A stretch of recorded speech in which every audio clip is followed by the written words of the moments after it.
వికారాబాద్ జిల్లా కుల్కచర్ల మండల పరిధిలో పండుగ సాయన్న జయంతిని ఘనంగా జరుపుకున్నారు.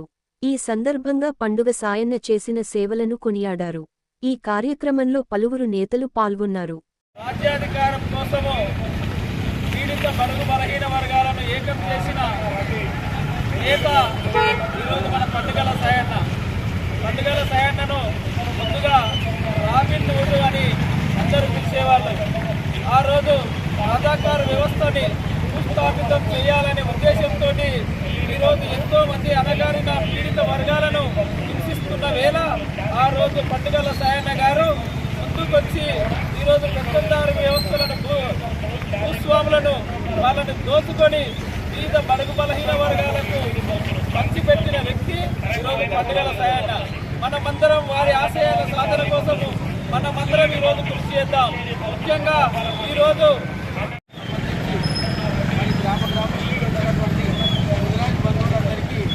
నా యొక్క నమస్కారం చెప్పుకుంటూ మరి ఈ కార్యక్రమాన్ని ఒక చిన్న మెసేజ్ పెట్టగానే అందరూ చూసుకొని మరి కార్యక్రమంలో పాల్గొనాలి అనే ఉద్దేశంతో హాజరు కావడం చాలా సంతోషం. అయితే పండుగల సాయన్న గారు మన ప్రాంతవాసి కావడం, మరి అదేవిధంగా మన చుట్టుపక్కల ఇదే ప్రాంతంలో తిరిగి మన పెద్దలందరికీ సుపరిచితులుగా ఉన్నటువంటి పండుగల సాయన్న ఈరోజు అతని జన్మదిన వేడుకలు జరుపుకోవడం చాలా సంతోషం.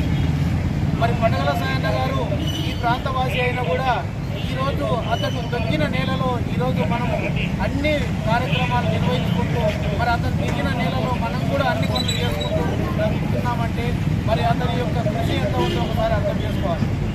మరి వెనుకడికి రజాకర్ల జమాన్లో మన అమ్మా నాయనలకు ఏమి తెలియని సమయంలో అతను ఒక బుద్ధిమంతునిగా విద్యావంతునిగా పేరెళ్ళి తన చదువుకున్న పరిజ్ఞానంతో మరి సమాజంలో ఏం అన్యాయం జరుగుతుంది, సమాజం ఎటుపోతుంది, సమాజంలో ఉన్న వ్యక్తులకు ఏం అన్యాయం జరుగుతుంది, ఏమేమైపోతున్నా అని అన్ని గ్రహించి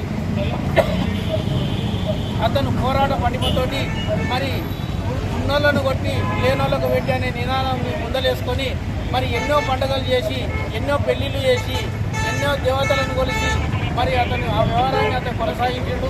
ఆ కొనసాగించిన వ్యవహారంలో భాగంగా మరి పండుగల సాయన్న గారు ఒక స్వతంత్ర సమర యోధుడు ఏ విధంగా పోరాటం చేస్తాడో అదేవిధంగా భూమి కోసం భుక్తి కోసం మరి బడుగు బలహీన వర్గాల అందరి కోసం మరి కేవలం ముదిరాజులకే కాదు ప్రతి ఒక్కరూ తన చుట్టూ ఉన్న సమాజంలో ఉన్న ప్రతి బీద బడుగు బలహీన వర్గాల కోసం పోరాటం చేసినటువంటి పండుగల సాయన్న. మరి అసలు నేలన ఈరోజు మనం తిరిగి జన్మించినందుకు మనం చాలా గర్వపడాలి. ఎందుకంటే